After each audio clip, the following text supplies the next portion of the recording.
안녕하세요. 점성학 프로 17번째 시간입니다. 오늘은 달의 노드에 대해 이야기하겠습니다. 노드는 가지의 분기점이라고도 하고 혹은 두 선이 만나는 교점이라고도 해요. 점성학에서 노드란 달과 태양의 궤도가 만나는 지점들을 의미합니다. 태양의 궤도를 황도라 하고 달의 궤도를 백도라 하죠. 지구에서 봤을 때 황도는 태양이 1년간 도는 궤도이고 백도는 달이 한 달간 도는 궤도입니다. 이 두 궤도는 약 5도 정도 틀어져 있어서 한 달에 두 번 만나죠. 첫 번째 만나는 지점은 위로 올라가는 지점인데 북쪽을 향한다 해서 북쪽 노드라 하고 올라가는 교점이라 해서 승교점, 용의 머리라고도 합니다. 둥근 부분에서 용의 두개골을 연상하시기 바랍니다. 그리고 가운데 T라는 글자가 들어있는 경우도 있습니다.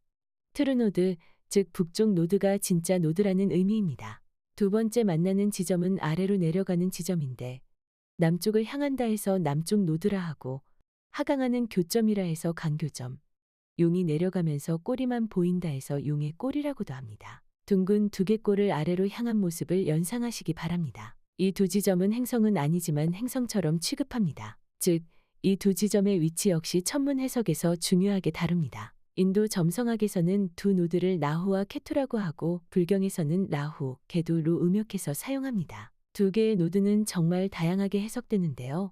일반적으로 북쪽 노드는 길하게, 남쪽 노드는 불길하게 보는 경우가 많습니다. 제가 보기에 노드의 다양한 해석의 뿌리가 되는 기본적인 개념은 탄생과 죽음입니다. 달이 남쪽 노드를 지나면 황도 아래로 하강하기 때문에 죽음의 시작점입니다. 반면 달이 북쪽 노드를 지나면 황도 위로 상승하기 때문에 삶의 시작점입니다. 그래서 북쪽 노드는 탄생 시점, 남쪽 노드는 죽는 시점에 비유할 수 있습니다. 여기서 중요한 것은 삶과 죽음은 연속되는 사이클이라는 점이죠. 즉, 죽음은 끝이 아니라 새로운 탄생을 위한 여정이며 탄생은 죽음을 향한 여정의 시작이죠. 이 두 개의 노드들은 시작점인 동시에 끝점이 됩니다. 그래서 두 노드들이 어느 사인에 있는지를 통해서 이 사람의 삶의 시작점 그리고 죽음의 시작점을 보는 것입니다. 그 시작점에는 궁극적인 사명이 적혀 있죠. 그래서 남쪽 노드에서 전생에 살았던 삶의 목표를 읽고 북쪽 노드에서 이번 생의 목표를 읽는 것입니다. 이때 재미있는 것은 북쪽 노드와 남쪽 노드는 180도 반대편이기 때문에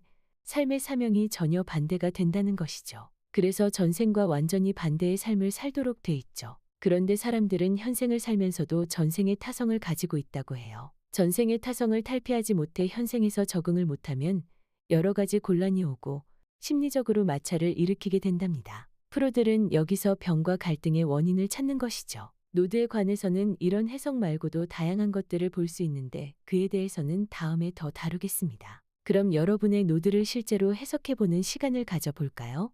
koreanastrology.org에서 출생 천궁도 아래 여러 탭들이 있는데 그중 노드 해석이라는 메뉴가 있습니다. 앞서 설명드린 관점에서 노드를 해석한 것입니다. 이것은 세계적으로 많이 알려진 베스트셀러에서 가져온 것인데요. 내가 태어난 날의 노드의 위치를 보고 전생의 삶의 사명과 현생의 삶의 사명을 상징적인 키워드로 표현한 것입니다. 보시다시피 이 페이지는 남쪽 노드와 북쪽 노드 두 개의 표로 이루어져 있습니다. 두 표는 거의 구성이 비슷한데 두 개를 한꺼번에 대조해 보도록 하는 것입니다. 이유는 남쪽 노드와 북쪽 노드는 하나의 쌍으로 돼 있기 때문입니다. 이 표에서 남쪽 노드의 키워드는 전생의 삶의 사명이었다면 북쪽 노드의 키워드는 이번 생의 사명입니다. 그런데 두 키워드는 서로 정반대 방향성을 가지고 있죠. 북쪽 노드와 남쪽 노드는 180도 반대이기 때문에 키워드들도 서로 반대가 됩니다. 쉽게 예를 들면 전생의 사명이 지배자였다면 현생의 사명은 봉사자가 되지요. 여기 간단한 해설이 들어있는데요.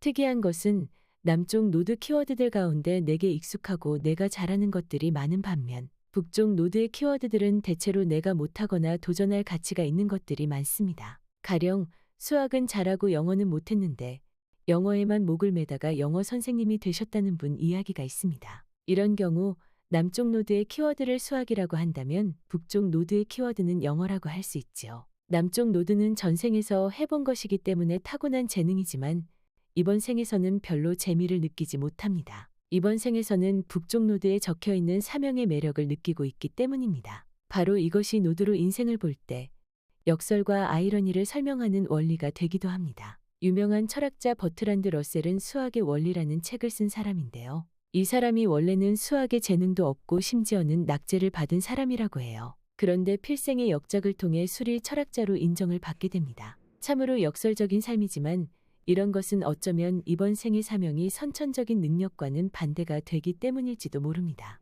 이 표에서는 왜 이런 키워드들이 나오는지 그 근거나 이유는 설명하지 않습니다. 이것이 대중적인 콘텐츠의 한계이기는 하지만 행성, 사인, 하우스와 상관없이 노드만 가지고도 인생의 다양한 국면을 풀어낼 수 있으니까 나름 편리하지요. 심지어는 노드를 서로 비교해서 서로 맞는 사이인지 여부도 짐작할 수 있답니다. 쉽게 말해서 노드로 궁합도 보는 거예요. 비교를 하려면 인명록으로 가셔서 비교하고자 하는 사람 2명을 체크한 후에 차트 비교를 눌러보세요. 이렇게 복잡한 차트가 나오는데 가장 오른쪽 노드 비교를 눌러보세요. 두 사람의 전생과 이번 생의 사명을 비교할 수 있도록 나란히 적혀 있습니다. 저작권이 있는 콘텐츠이므로 상세 내용은 보여주지 못하고 키워드만 출력됩니다. 참고로 이 책의 저자 골드슈나이더는 오래전에 고인이 되신 미국의 피아니스트라고 해요. 인터넷에서 보면 48주간 별자리 관련 이야기들이 있는데요. 다 이분의 책에서 나온 것들입니다. 참고로 노드는 약 18.6년 주기로 제자리로 돌아온다고 합니다.